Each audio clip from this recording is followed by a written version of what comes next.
അല്ല, അദ്ദേഹത്തിന്റെ നിലപാട് അദ്ദേഹം പറയും, UDF നിലപാട് UDF പറയും. അത് ഇന്ന് വ്യക്തമാവും കൃത്യമായിട്ട്.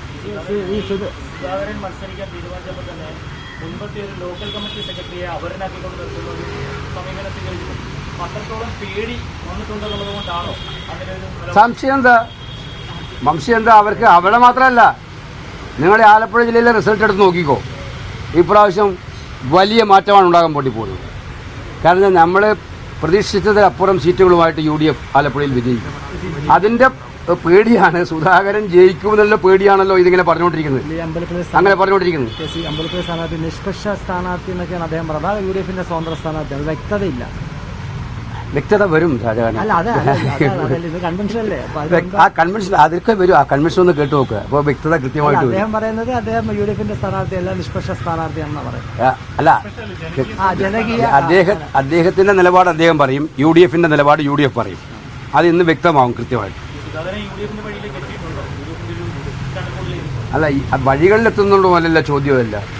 ഈ കേരളത്തിൽ ഉയർന്നു വരുന്ന UDF അടക്കമുള്ള രാഷ്ട്രീയ പ്രസ്ഥാനങ്ങൾ ഉയർത്തിയിട്ടുള്ള ഒരുപാട് കാര്യങ്ങൾ അദ്ദേഹം ഉയർത്തുന്നുണ്ട്. അദ്ദേഹത്തിന്റെ ഒരു പ്രസ്താവനയിൽ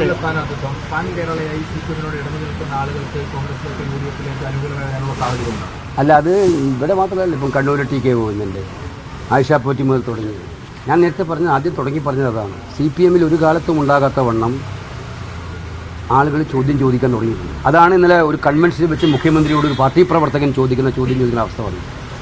അത് ഒരു നല്ല ലക്ഷണമായിട്ടാണ് എനിക്ക് തോന്നുന്നത്. ഇങ്ങനെ ചോദിക്കുന്ന ഒരു അവസ്ഥ പാർട്ടിയിൽ ഉണ്ടാവുന്നത് നല്ല ലക്ഷണമാണ്. ഞങ്ങൾക്കാർക്കും മാർക്സിസ്റ്റ് പാർട്ടി തകർന്നു പോകണമെന്ന് ആഗ്രഹമുള്ളവരല്ലല്ലോ, അതില്ലാതാവണമെന്ന് ആഗ്രഹിക്കുന്നവരല്ലല്ലോ. പക്ഷെ ഈ പോക്ക് പോയാൽ അവർ തന്നെ അത് തകർക്കും. അതിൽ ആശങ്കയുള്ള സഖാക്കളാണ് ഈ ചോദിക്കുന്നത് ഒക്കെ ചെയ്യുന്ന അന്തരീക്ഷം ഉണ്ടാവും. ഇന്നലെ ഒരു പ്രസ്താവന ഉണ്ട് സുധാകരന്റെ. ആലപ്പുഴ ബൈപ്പാസ് 50 വർഷമായിട്ട് മുടങ്ങിക്കിടക്കുകയായിരുന്നു. അദ്ദേഹമാണ് അത് പൂർത്തീകരിച്ച് അത് സഞ്ചാരയോഗ്യമാക്കിയത്. ഞാനത് കണ്ടില്ല.